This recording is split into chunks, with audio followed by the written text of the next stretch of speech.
ब्रह्मा के पुत्र प्रजापति दक्ष की पुत्री सती से भगवान शिव का विवाह हुआ। कुछ समय बाद दक्ष को पूरे ब्रह्मांड का अधिपति बना दिया गया। इससे दक्ष में अभिमान आ गया।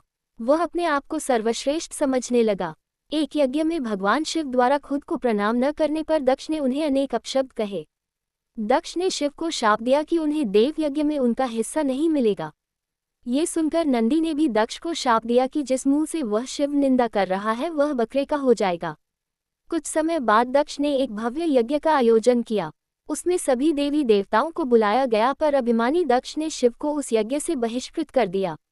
किसी तरह सती को ये पता चला तो उन्होंने शिव से उस यज्ञ में जाने की अनुमति मांगी। पहले तो शिव ने उन्हें समझाया, पर जब वे नहीं मानी तो उन्होंने सती को वहां जाने की अनुमति दे दी। सती अपने पिता के घर पहुंची तो दक्ष ने उनसे आंखें फेर लीं। सती यज्ञ में शिव का भाग न देखकर रुष्ट हो गई और सभी को बुरा भला कहने लगी। ये सुनकर दक्ष ने भी शिव निंदा प्रारंभ कर दी। ये सुनकर सती को बड़ा दुख हुआ और उन्होंने योगाग्नि से अपने शरीर को भस्म कर दिया।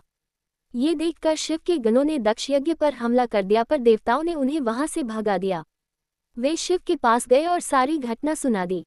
ये सुनकर शिव को बड़ा क्रोध आया। उन्होंने अपनी एक जटा को उखाड़कर जमीन पर मारा, जिससे वीरभद्र और महाकाली प्रकट हुए। शिव ने उन दोनों को दक्ष का यज्ञ विध्वंस करने की आज्ञा दी।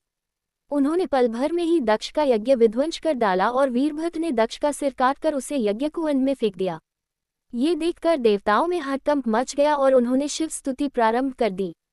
उनकी स्तुति उन्होंने सभी को जीवनदान दे दिया और दक्ष के शरीर पर बकरे का सिर लगाकर उसे भी जीवित कर दिया।